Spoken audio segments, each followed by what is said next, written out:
Baik Bapak Ibu sekalian, pemberitaan firman Tuhan pada sore ini di bawah satu tema, yaitu bukan dari dunia tetapi diutus ke dunia. Sekali lagi, bukan dari dunia tetapi diutus ke dunia. Mari kita membaca bersama-sama Yohanes 17 ayat 14 sampai 18. Sekali lagi Yohanes 17 ayat 14 sampai 18. Saya akan bacakan untuk kita sekalian. Aku telah memberikan firman-Mu kepada mereka, dan dunia membenci mereka karena mereka bukan dari dunia, sama seperti aku bukan dari dunia. Aku tidak meminta supaya Engkau mengambil mereka dari dunia, tetapi supaya Engkau melindungi mereka daripada yang jahat. Mereka bukan dari dunia, sama seperti aku bukan dari dunia. Kuduskanlah mereka dalam kebenaran, firman-Mu adalah kebenaran. Sama seperti Engkau telah mengutus aku ke dalam dunia, demikian pula aku telah mengutus mereka ke dalam dunia. Bapak Ibu dan saudara-saudari yang dikasihi Tuhan, pernahkah kita merenungkan ya, mengapa setelah kita menerima keselamatan secara pribadi di hadapan Tuhan, kepada Tuhan, Allah tidak langsung membawa kita ke sorga. Ketika ya saya percaya, amannya ya, langsung aja ke sorga gitu ya, biar aman.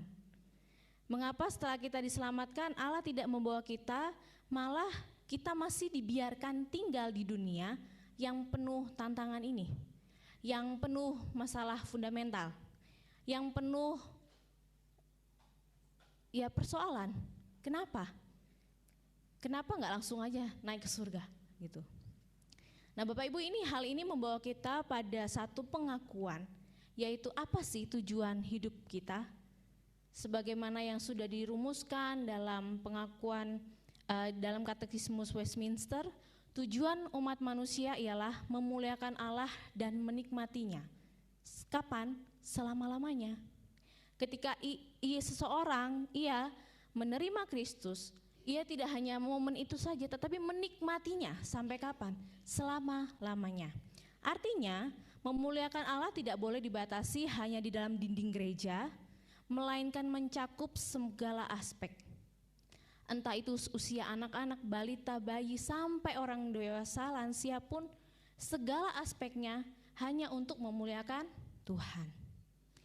Keselamatan bukanlah pelarian dari dunia, melainkan pemulihan agar apa? Kita kembali menjalankan mandat Allah di dalam dunia ini. Nah, Bapak Ibu sekalian, namun faktanya ada juga orang Kristen yang masa kini pun, sampai saat ini pun masih terjebak dalam kehidupan yang sangat eksklusif. Seperti apa? Ada yang rajin beribadah, rajin terlibat dalam pelayanan, tetapi tidak peduli dengan masyarakat di luar. Tidak mau ikut campur dengan apa yang terjadi di luar gedung gereja. Dunia dipandang sebagai ancaman yang harus dijauhi. Nanti kalau aku berkecimpung dalam partai, aku bisa jatuh dalam dosa, mendingan enggak. Nanti kalau aku berkecimpung dalam organisasi, akhirnya sikut sana sini, akhirnya jatuh dalam dosa lah juga. Akhirnya apa? Berlindung saja deh dalam gereja gitu. Berlindung saja deh dalam rumah gitu. Ke gereja saja, nggak usah berkecimpung yang lain-lain. Menjauh dari orang-orang di luar. Dunia dipandang sebagai ancaman yang harus dijauhi, dan bahkan arti dari kekudusan hidup itu diartikan sebagai tindakan menjaga jarak dari lingkungan sosial. Nah, di sini akibatnya kalau gereja memelihara jemaat yang demikian, gitu ya, gereja memperhatikan jemaat dan membiarkan jemaatnya demikian, maka gereja menjadi kehilangan daya pengaruhnya. Karena apa? Hanya di gereja itu saja. Semakin besar, semakin kaya, semakin banyak, iya, tapi dampaknya apa buat orang-orang sekitar, buat lingkungannya, buat daerahnya, wilayahnya, kecamatannya, kabupatennya, provinsinya, sampai dunia. Padahal Yesus sendiri tidak pernah mengasingkan diri. Ia hadir di tengah masyarakat tanpa sedikit pun menjadi sama seperti orang-orang di sekitarnya. Bapak Ibu, kalau kita lihat pada screen, ini salah satu hasil riset dari Barna Group yang dipublish pada tahun 2024 gitu ya. Merangkum mengapa orang-orang di luar sana meragukan dan menjauhi kekristenan. Hasilnya menunjukkan alasannya, yaitu salah satu alasannya yaitu bukan karena mereka menolak Yesus, melainkan karena mereka melihat perilaku orang Kristen yang perilakunya orang Kristen, dan itu yang membuat mereka ragu, itu yang membuat mereka enggan, itu yang membuat mereka menjauhi orang Kristen. Saya bukan berkata semua orang Kristen ya, tetapi pasti ada landasannya, apa-apa saja sih gitu. Dunia luar melihat kita terjebak dalam eksklusivitas. Kita kelihatan begitu suci, rajin beribadah di dalam tembok gereja, tetapi ada yang masih hidup tidak mencerminkan Kristus. Tidak ada Injil dalam hidupnya. Ini membuktikan bahwa hidupnya sebagai pribadi yang diselamatkan, pribadi yang lahir baru itu tidak berdampak gitu. Dan inilah membuktikan kebenaran doa Yesus di dalam Yohanes yang kita baca, Yohanes 17. Ketika gereja mengartikan kekudusan sebagai tindakan mengisolasi diri dari lingkungan, kita justru sedang membuat dunia meragukan, are you Kristen? Gitu. Apakah kamu sungguh mengasihi Kristus? Apakah engkau sungguh percaya Kristus? Masa demikian hidupnya? Apa yang kamu beritakan terlihat enggak dalam hidupmu?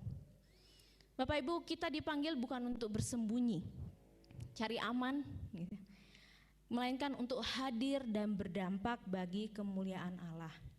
Untuk itu melalui doa Tuhan Yesus yang tertulis di teks yang sudah kita baca ini, ia memanjatkan doanya tepat sebelum ia disalibkan, dan Yesus memberikan jawaban atas kesenjangan ini.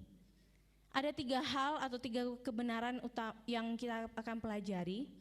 Yang pertama yaitu firman Allah membentuk identitas umatnya, dan yang kedua Allah memelihara dan menguduskan umatnya di tengah dunia, dan yang ketiga Kristus mengutus umatnya melanjutkan misinya di dunia. Mari kita simak yang pertama. Firman Allah membentuk identitas umatnya, ya, berdasarkan ayat 14 dan 16. Di sana tertulis, Yesus berkata, "Aku telah memberikan firman-Mu kepada mereka, dan dunia membenci mereka karena mereka bukan dari dunia, sama seperti aku bukan dari dunia." Bapak Ibu Saudara, perhatikan bahwa perubahan hidup murid-murid Kristus itu dimulai karena Yesus telah memberikan firman, ya. Ia memberikan firman. Tindakan ini artinya tindakan masa lalu yang berdampak terus berlangsung sampai sekarang. Gitu. Apa yang terjadi pada murid-murid Yesus itu berdampak pada saat itu. Nah, firman itu bukan sekedar informasi, melainkan benar-benar firman yang hidup, yang Allah pakai juga para imam, para pelayannya untuk diberitakan kepada umatnya, dan juga melalui Roh Kudusnya melahirbarukan dan mengubah identitas, sehingga kita saat ini disebut umatnya, orang-orang pilihannya. Sebagaimana yang ditegaskan dalam tulisan John Calvin, Roh Kudus bekerja melalui firman, gitu. Bukan hanya hembusan angin gitu, enggak. Firman-Nya yang mendahului. Nah, identitas kita sebagai orang percaya tidak ditentukan oleh pencapaian kita studi teologi, pencapaian kita sebagai pemimpin jemaat, gereja, majelis, pendeta, apapun, melainkan dibentuk oleh firman. Firman Tuhan itulah dasarnya. Maka konsekuensi dari identitas kita ini sebagai orang pilihan, orang percaya, adalah pertentangan dengan dunia. Kenapa? Karena dunia ini terdapat sistem yang kecenderungannya yaitu memberontak Allah. membenci orang-orang percaya. Karena apa? Mereka tidak lagi berjalan di dalam sistem yang sama dengan dunia. Ada pergolakan seperti itu. Nah, dunia di sini bukanlah kegagalan gereja, melainkan bukti bahwa karena umatnya setia pada firman, maka seperti magnet yang bertolak belakang, tidak ketemu gitu, saling bertarung. Nah, Yesus menekankan status ini 2 kali. Sama seperti aku bukan dari dunia. Sama seperti menunjukkan bahwa ada hubungan rohani yang erat antara murid-muridnya dengan dia, yaitu Yesus. Kita ini bukan dari dunia karena kita telah dipersatukan oleh Yesus. Amin. Gak ada suara, amin. Amin. Bapak Ibu, bayangkan sebuah kapal ya. Apalagi kalau Sulawesi di sini kan sangat familiar dengan kapal yang dilihat gitu ya. Kapal diciptakan untuk berada di laut, ya. Tetapi laut tidak boleh masuk ke dalam kapal karena dia akan tenggelam. Jika kapal menjauh dari laut dan hanya diam di pelabuhan, ia akan gagal sebagai fungsinya. Karena fungsinya ya di laut gitu, bukan di daratan. Demikian pula orang percaya.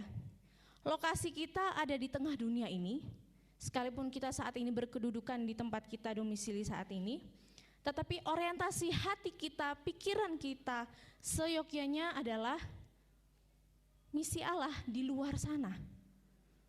Inilah prinsip yang jelas sebagai orang percaya, yang didasarkan pada firman Allah dan dipersatukan dengan Kristus, bukan untuk pengakuan duniawi.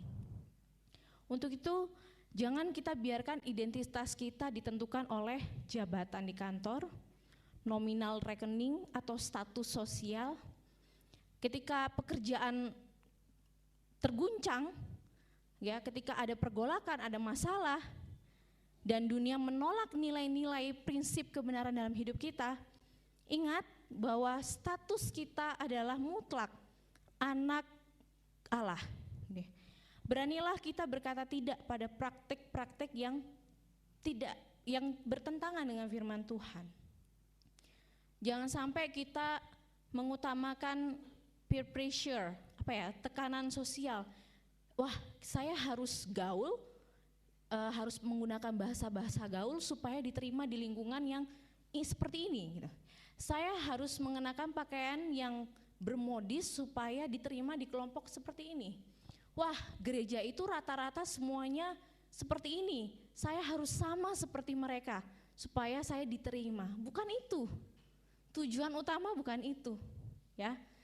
Bagi kita Bapak Ibu yang Tuhan percayakan terlibat sebagai tenaga pendidik gitu ya.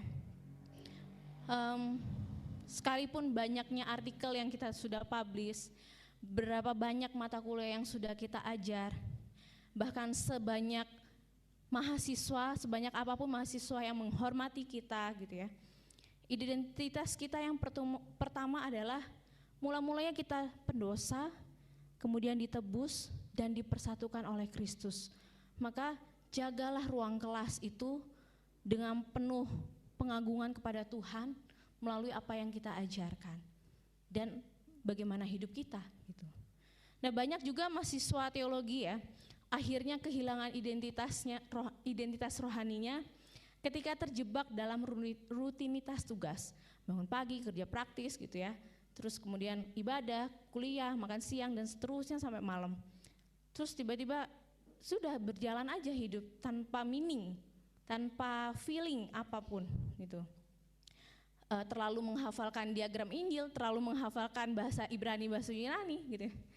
Jadi arahnya ke sana. Kembali lagi, ingatlah bahwa rekan-rekan sekalian yang sedang studi, belajar atau studi bukan sekedar untuk lulus, untuk gelar, tetapi apa yang akan teman-teman alami selama masa studi tidak mengubah esensi jati diri saudara sebagai pelayan Tuhan, gitu ya. Mari kita lihat ke poin yang kedua. Allah memelihara dan mengutus umatnya di tengah dunia. Nah Bapak Ibu, Yesus melanjutkan doanya demikian, aku tidak meminta supaya engkau mengambil mereka dari dunia, tetapi supaya engkau melindungi mereka daripada yang jahat. Kemudian di ayat 17, kuduskanlah mereka dalam kebenaran, firman-Mu adalah kebenaran. Nah di sini Yesus menegaskan bahwa mengasingkan diri bukanlah kehendaknya, gitu ya. Alih-alih ia menjauh gitu ya, justru malah Yesus memohon Tuhan lindungi murid-muridnya ini. Yesus tidak mengatakan Tuhan, aku mau pergi, bagaimana murid-muridku, bawa pergi juga deh gitu. Enggak. Tuhan justru meminta kepada Bapaknya untuk melindungi murid-muridnya. Di sini berarti bukan hanya melindungi dari yang jahat, tapi benar-benar memperhatikan agar mereka tetap setia kepada Tuhan. Karena Yesus akan meninggalkan mereka. Mereka akan menghadapi dunia ini sendiri. Akan menghadapi orang-orang yang kontra dengan mereka. Tetapi Tuhan minta mereka, mampukanlah mereka untuk tetap setia. Dari mana? Dari si jahat, yaitu iblis. Kita harus sadar Bapak Ibu bahwa kita berada dalam realitas peperangan rohani yang aktif. Sekalipun Bapak Ibu ada di lingkungan keluarga yang terus menerus ada persekutuan keluarga, rasanya hidup dalam lingkungan yang rohani, tapi ingat bahwa peperangan rohani itu aktif. Tapi kita juga diteguhkan. Ada doktrin yang pernah kita pelajari tentang ketekunan orang-orang kudus. Di sana mengingatkan bahwa kekuatan kita bertahan, kekuatan kita boleh menolak yang jahat, itu hanya oleh Allah dan untuk Allah. Setelah itu Yesus berdoa, kuduskanlah mereka. Nah pengudusan ini ada dua arti Bapak Ibu. Pengudusan yang dialami sekali seumur hidup gitu ya. Dan juga pengudusan yang dialami terus menerus hari lepas hari. Ketika seseorang jatuh dalam dosa, terhidupnya berdosa, kemudian diubahkan selamat, itu pengudusan yang dialami. Kemudian tidak hanya sampai di situ, tiap-tiap hari Tuhan menguduskannya secara progresif. Untuk itu firman-Mu adalah kebenaran. Inilah sarana pengudusan yang Allah sediakan. Jadi pengudusan itu bukan usaha mandiri agar kita diterima Allah, apa yang kita lakukan, pelayanan kita diterima Allah, enggak. Melainkan buah dari status kita yang sudah diterima dalam Kristus. Bapak Ibu, kalau kita pernah melihat seorang penyelam gitu ya, saya sih nggak bisa nyelam karena saya agak parno dengan kedalaman. Jadi kalau kedalaman berenang agak dalam itu rasanya sudah hilang gitu, udah sesak. Nah bayangkan seorang penyelam gitu ya, bisa berjam-jam di bawah, di tengah laut lah gitu ya, ataupun di dasar laut. Itu bukan karena lautnya berubah menjadi udara, tetapi karena ia terus mendapatkan suplai oksigen dari tabung oksigen. Ya, ini beda dengan berenang di kedalaman kolam gitu 10 menit, setengah jam, karena dia menahan nafas gitu, lain. Tetapi bisa berjam-jam gitu, karena ada suplai oksigen. Bapak Ibu, kita bisa hidup kudus di dunia ini karena firman, ya. Dan di dalam kita bersandar kepada Tuhan. Kita nggak mungkin bisa ada sampai saat ini kalau bukan karena Tuhan.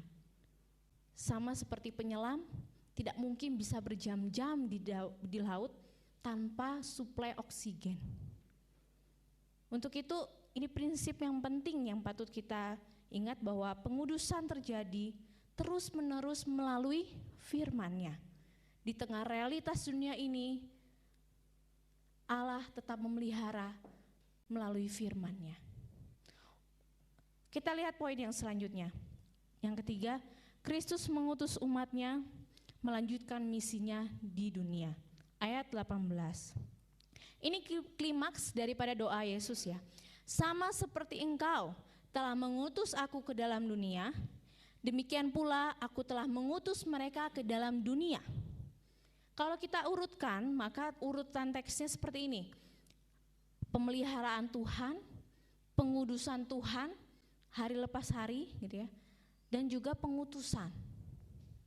Kita dikuduskan bukan untuk menikmati kekudusan itu sendiri, melainkan agar siap diutus. Jadi ini berkaitan dengan misi gereja yang bukan hanya program buatan manusia, melainkan benar-benar program misi Allah gitu di dunia ini. Bapa mengutus anaknya, anak mengutus gereja. Bapak Ibu, pola hidup Kristus yang penuh kebenaran ini menjadi pola yang harus diadopsi oleh gereja maupun kita semua. Yesus tidak hanya mengutus kita keluar dari dunia ini, melainkan ke dalam dunia yang berdosa, dunia yang penuh masalah.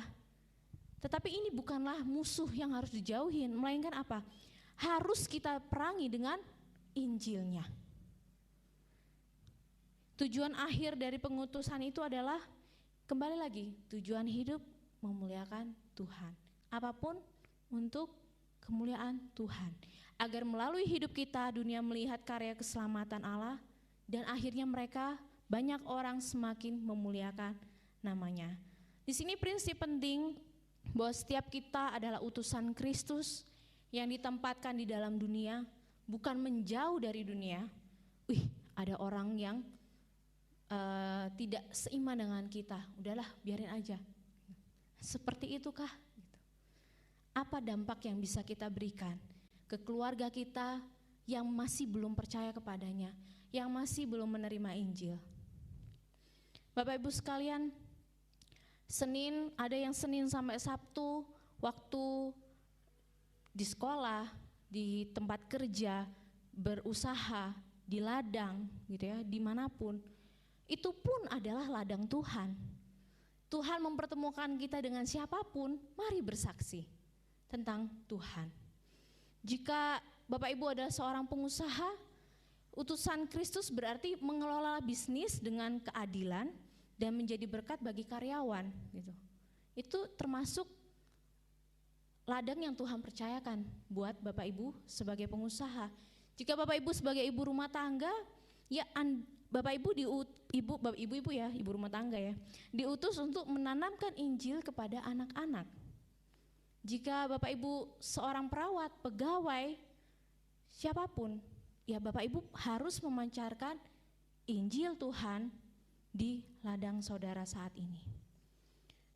Atau Bapak Ibu, atau rekan-rekan yang sebagai mahasiswa, jangan menjadi mahasiswa yang pasif gitu ya, atau sekedar menjadi penonton dalam pelayanan. Mulailah melatih diri dalam pengutusan sekecil apapun. Disuruh jaga meja makan, ya sudah, lakukanlah dengan setia. Disuruh lipat bendera atau apalah gitu, cabut rumput, lakukanlah dengan setia. Karena itu proses yang Tuhan ingin saudara alami untuk membentuk saudara sebelum ke medan perang yang lebih keruh lagi. Bapak Ibu saudara-saudara sekalian, Yohanes 17 ayat 14 sampai 18 ini memperlihatkan sebuah urutan yang sangat indah. Kristus tidak langsung mengutus murid-muridnya, ia lebih dahulu memberikan firman. Tuhan juga memberikan firman kepada Bapak Ibu, saudara-saudara sekalian. Dan bahkan saya pribadi sejak kecil diajarkan bahwa mau memutuskan segala sesuatu, minta petunjuk Tuhan, minta firman. Saya akan menikah dengan Pak Stefanus juga, minta petunjuk Tuhan, minta firman yang menjadi pegangan. Jadi firman itulah yang mendahului sehingga identitas kita teguh. Bapa juga memelihara dan menguduskan kita sekalian, barulah kita diutus ke dunia. Sudah berapa tahun kita di dunia ini? Sudah lakukan apa saja? Bapak Ibu, marilah pola karya Allah ini yang tidak pernah berubah, adopsi itu untuk diterapkan dalam kehidupan kita. Karena itu orang percaya tidak dipanggil untuk hidup eksklusif untuk dirinya sendiri, untuk zona nyamannya, atau hidup apatis, tidak peduli dengan lingkungan luar, orang-orang di sana, keluarga yang masih belum percaya, tetangga-tetangga yang masih belum mendengar Injil, atau bahkan menarik diri dari masyarakat karena apa? Alibinya takut berdosa, takut jatuh dosa. Sebaliknya, kita dipanggil untuk hadir sebagai umat yang telah dibentuk firman Tuhan, dipelihara oleh Tuhan, dan diutus untuk melanjutkan misi Allah di dunia ini. Setiap relasi, setiap pekerjaan, pelayanan menjadi kesempatan yang sangat-sangat berarti untuk apa? Membagikan Injil. Sehingga pada akhirnya bukan nama kita atau gereja kita yang dipermuliakan, melainkan Allah saja.